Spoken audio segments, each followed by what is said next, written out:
You did it. You hit six figures in your business. That magic milestone everybody talks about. So why do you still feel broke?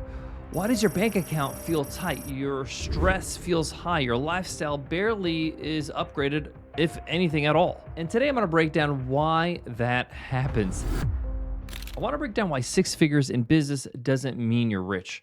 The first myth a lot of people have is when they're starting a business that when they hit $100,000 in business revenue, that it's the same as $100,000 in personal income. It's not. It's not even close.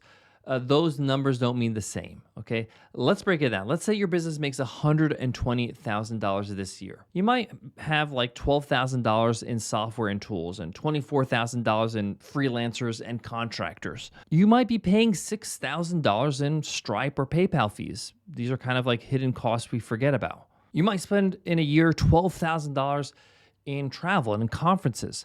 You might spend $3,000 in office or co-working space expenses. $5,000 in random stuff you didn't even plan for, things that just came up that you had to do, and maybe $10,000 on ads to generate leads. Oh, and you paid yourself a modest $30,000 a year because you're reinvesting in everything else. What's left? A business that's technically making you six figures, but you don't, okay?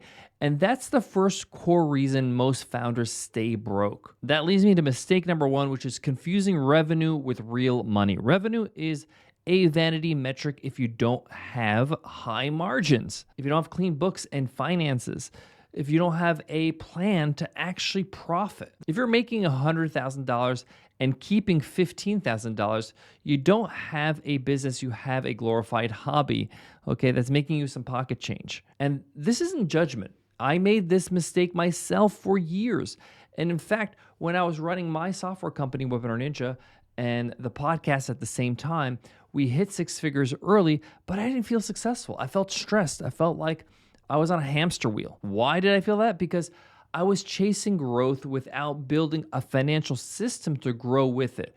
Mistake number two, no salary system. Too many founders fall into this trap where they say to themselves, I'll pay myself once the business grows more. Eventually, you need to pay yourself first, not all of the money, but enough to build your financial stability muscle. Because if your business can't pay you, then what are you building it for? As Mike Bacall says in his book, Profit First, you must design your business to pay you on purpose. It's like part of the design. Mistake number three, absolutely killer, upgrading your lifestyle without upgrading systems. Another reason founders stay broke is they start making maybe $6,000, $8,000, $10,000 a month. They're like, okay, I'm well over $100,000 a year now. And they start upgrading things in their life like a nicer car, a bigger apartment, maybe some fancy software stack that they don't need, traveling for work, right?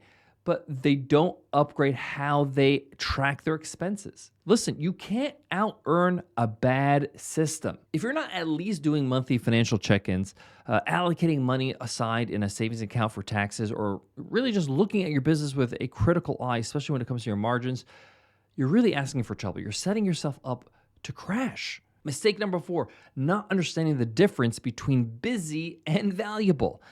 Here's the hard truth that changed my life, okay? The most profitable work is often the most boring work, the work that doesn't feel inspiring, the work that doesn't make you feel like, oh, I'm motivated to do this. No, that stuff, the stuff that most people want to avoid, is the stuff that actually helps your business grow.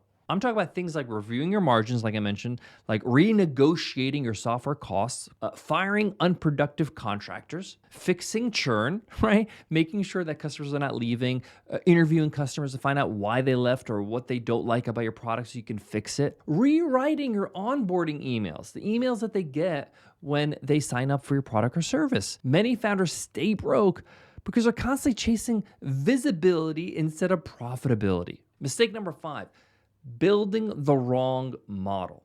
Sometimes the business model itself that you have is broken. Maybe you're selling one-on-one services when you're capped at 30 hours a week. Maybe you're building custom projects with no repeatable systems.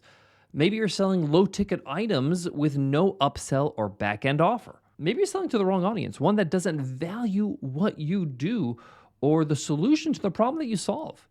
In that case, no amount of hustle, no amount of long hours will fix it, right? You need to zoom out and rethink the structure. So, what do you do instead? What is the right way? Let me give you a quick roadmap to flip the script. Number one, so important. Know your numbers, at least monthly. What your revenue is, what your expenses are, what's your net profit, what are your margins per product, all kinds of stuff like that. Number two, just mentioned it, pay yourself first.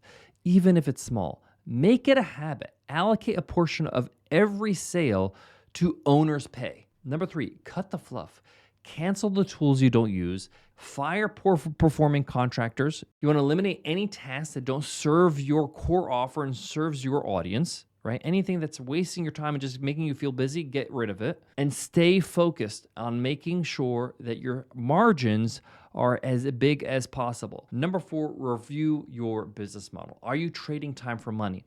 You're never going to get rich trading time for money. That's just math. Number five, get help. Hire maybe a fractional CFO. We did this several times in our business, a chief financial officer that can step in and help you make sound financial decisions.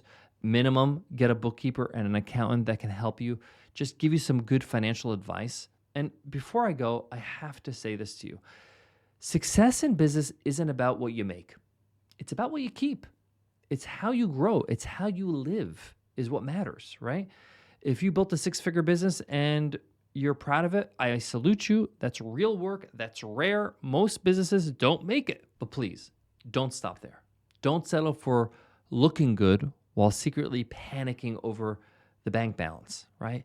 You can build a business that funds your life and not the other way around. You just need to shift from founder hustle mode to owner systems mode. I need to create a system, a machine that serves me. That's what you need to think about. And I'll help you do that every single day on this podcast. Every time we publish, Monday, Wednesday, Friday, I'm here for you. Also, if you want to continue to learn and you want to push things a little bit more than beyond the podcast, then you should join our 3 Things newsletter. It's absolutely free. All you got to do is go to 100mba.net.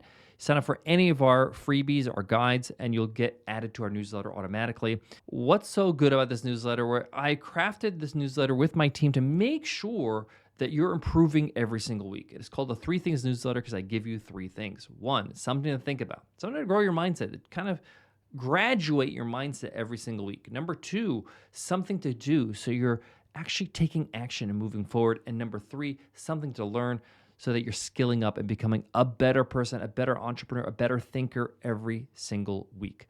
If you want to make sure that you're progressing, this is the newsletter for you. Go to 100mba.net, sign up for any of our freebies, and you're a part of our weekly newsletter. 3 Things. It's called 3 Things newsletter. Okay? Keep pushing, keep learning, keep showing up. I'll check you next time. Take care.